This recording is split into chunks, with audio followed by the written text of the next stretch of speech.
El transporte ferroviario en México consiste tanto en trenes de carga concesionados al sector privado, como trenes de pasajeros. Trenes de pasajeros que están resurgiendo, como lo pudimos ver con el ferrocarril interoceánico.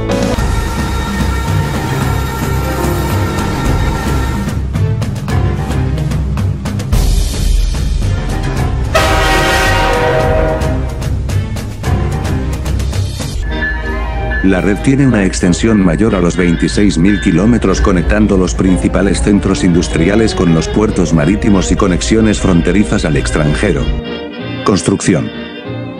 La historia del ferrocarril en México comenzó en 1837, por el decreto del presidente en curso. Anastasio Bustamante otorgó la primera concesión a Francisco de Arrillaga para la construcción de la línea férrea de Veracruz a la Ciudad de México, denominándose posteriormente Ferrocarril Mexicano hasta el año de 1848, estableciéndose un término de protección de unos 30 años a partir de la obra, plazo máximo de 12 años de construcción. Quedaban exentos de pago de impuestos las máquinas y los renglones exentos en el nuevo arancel. A partir del año de construcción la empresa constructora debía de pagar 50,000 pesos hasta completar 1,000,000. Las tarifas de transporte no podrían variarse ni siquiera pasando los 3 años del privilegio. Mientras existiese el ferrocarril, la empresa quedaba obligada a conducir gratuitamente la correspondencia. El camino de hierro entre Veracruz y la capital tendría caminos dobles. La empresa tendría siempre la propiedad de las líneas. El ferrocarril que iba a construirse debía de conectar el puerto de Veracruz con el Golfo de México y la Ciudad de México. Sin embargo, el ferrocarril no se construyó debido a la muerte del comerciante Arrillaga 3 años después. Por medio del decreto de Antonio López de Santa Anna el 31 de mayo de 1842,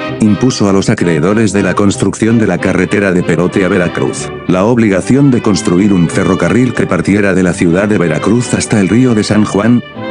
Los trabajos no se avanzaron, quedando tan solo la construcción de 7 kilómetros en casi 6 años. Después de la invasión norteamericana sufrida en el año de 1848, a mediados de este año se reanudaron los trabajos de la construcción del ferrocarril rumbo al río San Juan, concluidos solamente hasta El Molino, con una extensión de 6.6 kilómetros, inaugurado el 16 de septiembre de 1850 con la distancia de 13.6 kilómetros. También en este mismo año Santa Anna otorgó otra concesión a favor de Lori Ricards para complementar su sueño de la línea del ferrocarril de Veracruz a la Ciudad de México, quedando de nueva cuenta frustrado. 5 años después Santa Anna decretó otra concesión ahora a los hermanos Mazo para la construcción del ferrocarril de San Juan Veracruz hacia Acapulco pasando por la Ciudad de México, empezando la construcción en el año de 1856 de México hacia el rumbo de Veracruz. En el año de 1857 los hermanos Mazo decidieron vender su concesión a Manuel Escandón y Antonio Escandón. Los Escandón obtuvieron la ayuda de Ignacio Comonfort ofreciéndoles un subsidio por varios millones de pesos a cabo de que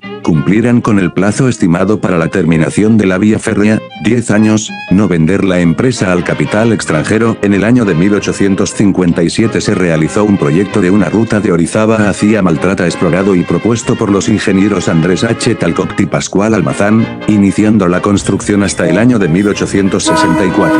Para el año de 1861, estando como presidente Benito Juárez, otorgó otra concesión a los hermanos Escandón para una línea de Veracruz al Pacífico con un ramal a Puebla. Ese año marcó el principio de la construcción el tramo del ferrocarril de Veracruz a Paso del Macho subsidiado por 2 compañías de los hermanos Escandón ubicados en los estados de Veracruz y Orizaba, donde los trabajos de la Tejería a la Soledad comenzaron a realizarse. Con la invasión francesa se destruyeron parte de las vías férreas, quedando como opción la realización de un pacto con los soldados franceses, suministrados económicamente por el gobierno de Napoleón III, y las 2 empresas de los hermanos Escandón. Las reglas fueron que el ejército francés subsidió a las compañías la cantidad de 120,000 francos mensualmente para las obras, mientras que las compañías debía de establecer el servicio público de Veracruz a la Soledad para el mes de mayo, quedando concluido hasta el 15 de agosto de 1862, quedando en operación 41 kilómetros de vías.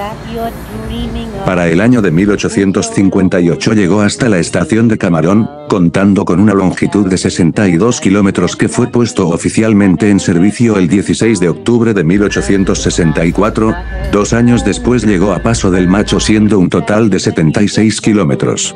para la construcción del ferrocarril de la Soledad al Monte del Chiquihuite, anexándose posteriormente a la línea de Veracruz a Paso del Macho. Asimismo, Antonio Escandón traspasó su empresa ferrocarrilera a la Compañía de Ferrocarril Imperial Mexicano, teniendo todo el apoyo tanto de Maximiliano I de México como del ejército francés. Concluido el periodo del Segundo Imperio, el 27 de noviembre de 1867 de nueva cuenta Benito Juárez volvió a conceder el privilegio del ferrocarril Veracruz-México vía Orizaba para los hermanos Escandón, quedando concluida a finales del año de 1872 e inaugurado el 1 de enero de 1873 por Sebastián Lerdo de Tejada y el gobernador del estado de Veracruz Francisco Hernández. El ferrocarril mexicano fue la primera vía férrea que corrió en el país. Se realizaron festejos en las estaciones de Orizaba y Veracruz por 3 días. Las estaciones que quedaron como principias de la línea del ferrocarril mexicano fueron Veracruz, Tejería, La Soledad, Camarón, La Purga. A partir de 1900 dejó de ser estación, Paso del Macho, Córdoba, Orizaba, Maltrata.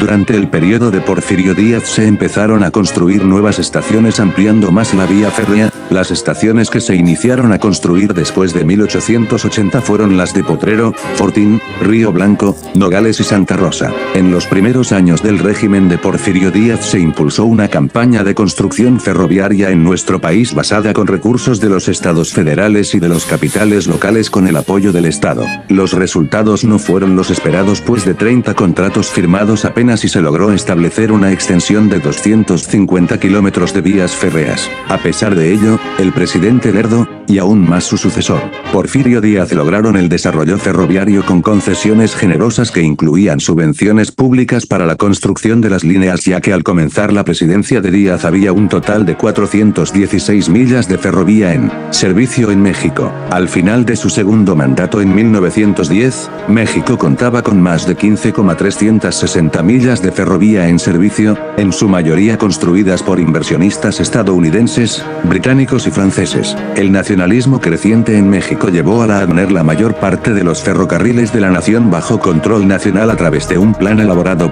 ejecutado en 1909, creó una nueva corporación paraestatal, Ferrocarriles Nacionales de México.